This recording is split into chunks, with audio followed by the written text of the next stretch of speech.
entender con un enfoque crítico la postura materialista. Ahora, desde el punto de vista político, podemos decir que el libro intenta hacer un análisis de los problemas políticos actuales y una propuesta de soluciones, o una primera propuesta de apertura hacia soluciones, que no es tan típica como uno podría creer. Esto creo que es lo interesante. A la vez también, como habíamos dicho, la introducción del esquizoanálisis como herramienta militante. Esto también tomado muy entre pinzas. Si bien las figuras de Deleuze y Guattari a veces son consideradas, por ejemplo, desde la derecha, con una mirada muy sesgada de lo que es el intelectual y todo, pero en términos generales podríamos decir que Guattari es quizás una figura que se parece más al estereotipo de activista de izquierda, y Deleuze se parece un poco menos a eso, y creo que eso es lo que lo hace interesante, tanto para un lector que pueda identificarse como de izquierda, como también para un liberal anti-marxista, pongámosle. Creo, si alguno de esos llegó hasta acá, digamos, porque creo que realmente, honestamente, están llenos de prejuicios, creo que está bueno que lean este texto, porque no es estereotípico, tiene cierta distancia, una distancia crítica muy especial, creo yo, que tiene Deleuze. Eso obviamente es personal, pero estaría bueno, si quieren refutar esto que estoy diciendo o están en desacuerdo, está bueno que estén en desacuerdo después de haber leído el libro, ¿no? Ahí esto estaría buenísimo. Como una opinión después de una lectura profunda, no una lectura superficial con prejuicios y una no lectura, básicamente leer 2 páginas y suponer el contenido, ¿no? Ahora, desde el punto de vista estético, para aquellos que se dediquen al arte, a cualquier tipo de arte que sea, hay muchas razones por las cuales el libro creo que es interesante. Una es el estilo en el que está escrito, ¿no? Que es un estilo, uno podría entenderlo como modernista, pero también como postmodernista, podríamos discutir sobre el tema, pero bueno, este no es un libro tradicional de filosofía, y eso es interesante desde el punto de vista estético. Por otro lado, Deleuze en general, pero este libro también, extrañamente, es atractivo para artistas, quizás por el tratamiento tan libre y tan imaginativo que hace de los problemas relacionados al cuerpo. Y a la vez, creo yo que si bien el libro es muy atractivo desde el punto de vista estético y para los que se dedican a cuestiones estéticas, ya sea filosofía estética o artes en general, esto no autoriza completamente a leer el libro de cualquier manera. Tiene un objetivo mucho más concreto que lo que parece cuando uno lo lee. La obra de arte es muy ambigua a propósito y es muy difícil anclarla en un sentido específico. No creo yo que haya que hacer eso con este libro, al revés. Es verdad que su lectura puede liberar la imaginación, pero es verdad que también hay que tratar de clausurar el sentido, o en todo caso buscar un entendimiento puntual, concreto y profundo de cada uno de los temas que se tratan, y no tratar de inventar lo que a uno le convenga, o simplemente pensar que la lectura es una actividad estética per se, ¿no? Ahora, segunda sección de la mini guía está dedicada a tips generales de lectura. Por ejemplo, voy a profundizar un poquito sobre el estilo del libro, ¿no? Donde hablo de esta complejidad estilística y la polifonía. Polifonía en el sentido en que es un collage de distintos autores, básicamente, ¿no? Que cada párrafo por ahí representa o está relacionado o es una referencia a ciertos conceptos de algún autor. Entonces, esto implica mucho entender a muchos autores, lo cual está muy bueno, pero también es un desafío. Por eso mismo se recomienda esta lectura lenta y el recurso constante a las fuentes, ¿no?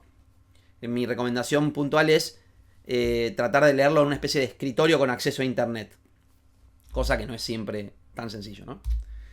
Ahora, una de las cosas que hago como tips concretos es dar algunas referencias bibliográficas, recomendaciones de lectura. Por ejemplo, recomiendo, y hago una pequeña referencia sobre las Grundrisse de Marx, ¿no? Que son como los escritos que él hace antes del Capital, por ahí pensando, bocetando los problemas que después va a tratar en el Capital. El libro El pensamiento salvaje de Levi-Strauss, donde se trata el tema de cómo la estructura del pensamiento y las formas en que se expresa ese pensamiento en las culturas aborígenes, por ejemplo. Está muy bueno ese libro. Me acuerdo que me lo recomendó uno de mis alumnos en el curso. Y cuando me puse a leer un poco y releí el capítulo 3, en donde se trata en profundidad a Levi-Strauss, vi la pertinencia de esto, así que está muy bueno. También lo asocio mucho a McLuhan. Los videos de McLuhan tratan un poco cosas similares a las que trata Levi-Strauss. Después, como tip también, como referencia bibliográfica, algunos escritos de Freud. Especialmente yo recomiendo El esquema del psicoanálisis, que tuve la suerte de leer en el secundario. Agradezco a mis profes que me lo hicieron leer. Que es como una especie de resumen casi póstumo, pero un esquema escrito por Freud en la última etapa, en donde trata de hacer una especie de revisión de su teoría y exposición de la teoría. Y entre otras cosas también recomiendo, como así concretamente, leer un libro cortito de Freud que se llama Sobre un caso de paranoia descrito autobiográficamente, que es donde trata el famoso caso Schreber. Bueno, que es un caso que si uno no lo conoce se pierde bastante. Después, ahora vamos a ver por qué, vamos a hablar un poquito de eso. Otro texto que recomiendo es Los 4 conceptos fundamentales del psicoanálisis. Me faltó la comilla del cierre de comillas, perdón. De Lacan, es un seminario de Lacan, el 11, si no me equivoco. Obviamente Lacan es complejo, hay que leerlo mucho.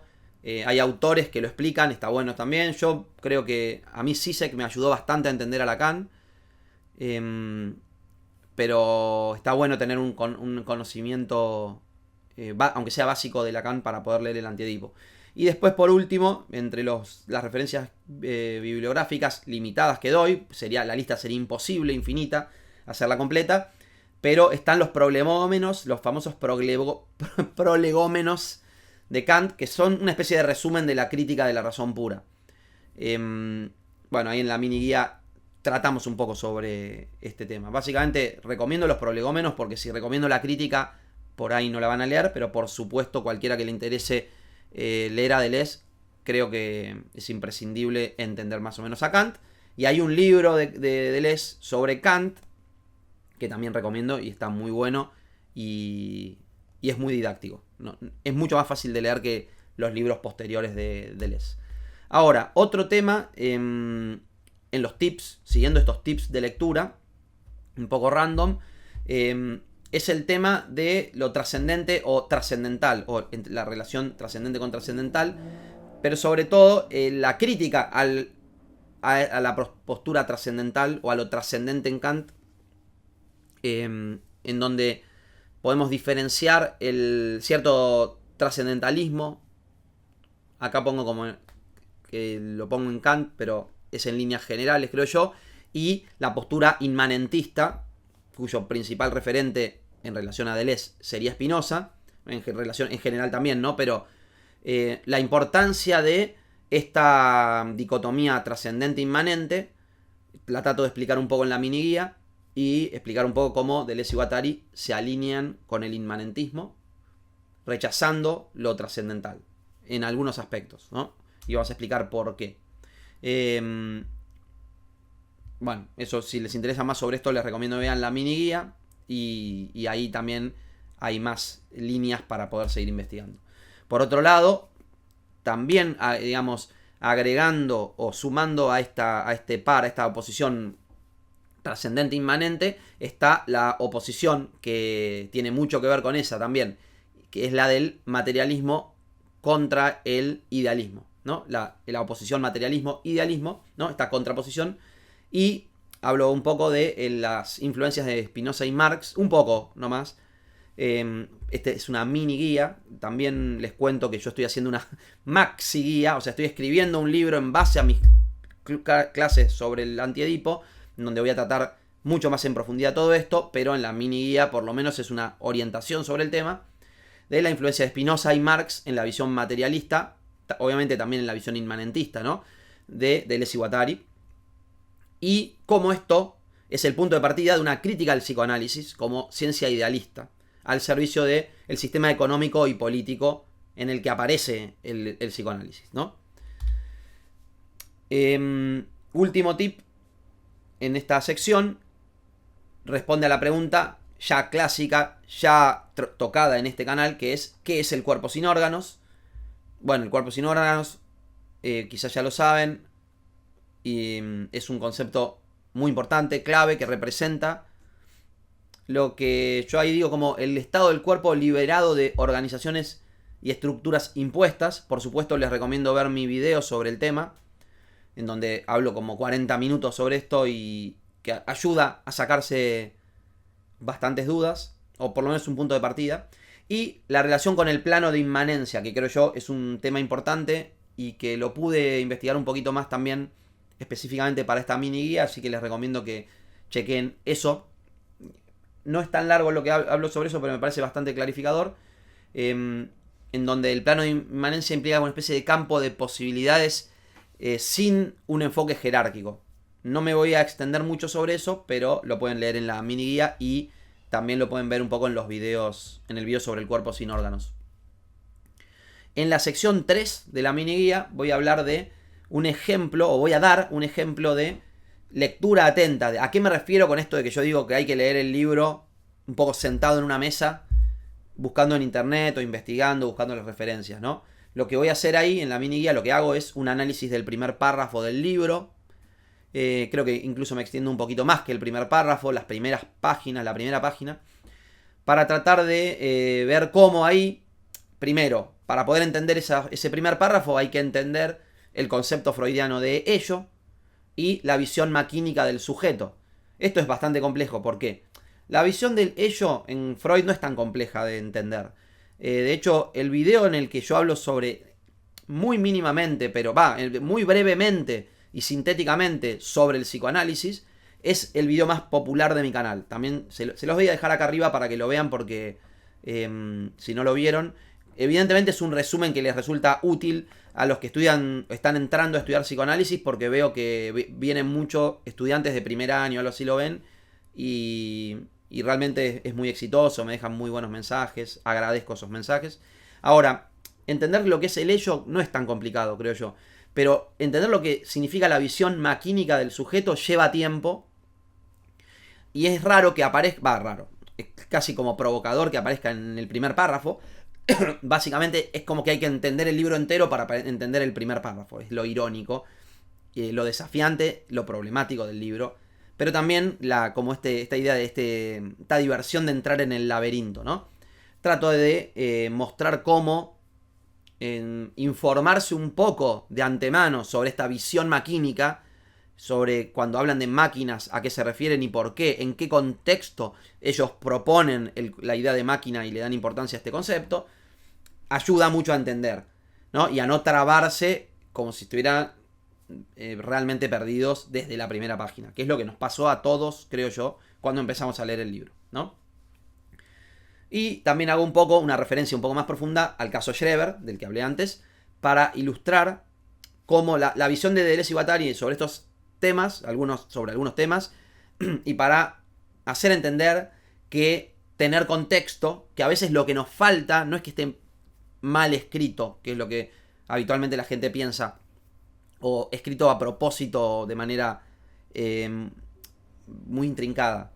Puede haber algo de eso que tiene que ver con lo estilístico que discutimos antes, pero también yo creo que la principal dificultad es que no conocemos todas las referencias. Si conociéramos todas las referencias, lo entenderíamos como realmente muy fácil, pero conocer todas las referencias es muy difícil. Es como lo decía Joyce de su Finnegan's Wake, que decía como es un libro ideal para un insomne ideal, alguien que no para nunca y que se mete en ese universo y no quiere parar de investigar. Bueno, si son de esos, les va a servir la guía y estoy contento de que haya más gente así en el mundo. Después, sección 4, voy a hablar un poco sobre el contenido del libro. Básicamente, hablo un poco del primer capítulo, de este tema de las máquinas deseantes, que es muy importante para poder empezar a leerlo, ¿no? Y hablo de cómo el concepto de maquinismo, cuando hablan de máquinas, implica un intento de superación de un conflicto que ya viene acarreado desde el siglo XIX, que es, incluso desde antes del siglo XIX, desde la modernidad, desde el Renacimiento quizás, que es como la tensión entre mecanicismo y lo que aparece ya encima sobre el siglo XIX, que es el vitalismo. Es decir, es un intento de solución a la postura crítica sobre el mecanicismo. Eso lo vuelve muy actual. el maquinismo, yo llamo maquinismo a esta propuesta, que es básicamente una especie de universo compuesto de objetos. Objetos parciales, que es un concepto que viene de Melanie Klein. Ya hice un video sobre cómo se va del concepto de objeto parcial a objeto A en relación con Lacan. Pero ahí en el libro hablo un poquito sobre esto.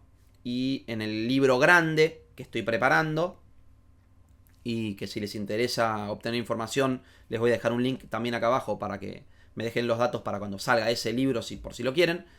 Pero básicamente lo que les voy a hablar un poquito de la importancia de enfocarme un poquito en explicar cuando hablan de máquinas deseantes, a qué se refieren, para no estar completamente perdidos si uno no tiene ese contexto, ¿no?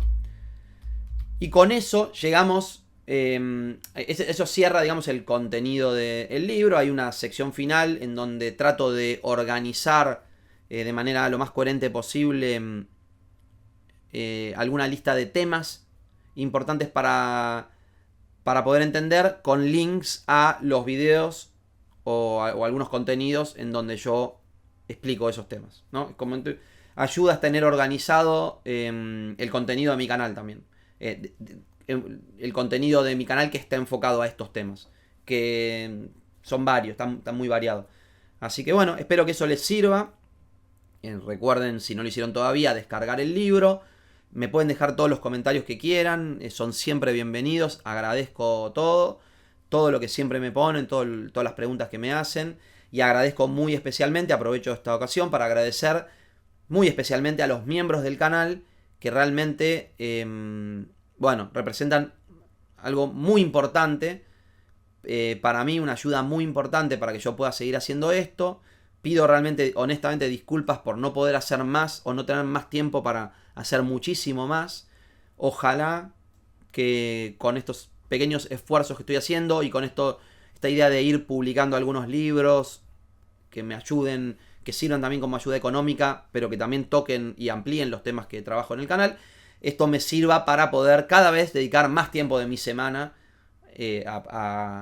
al canal, que es lo que a mí me divierte hacer, digamos, me gusta, y veo que es útil, y veo por los mensajes que me dejan que a ustedes también les es útil. Así que bueno, nuevamente muchas gracias.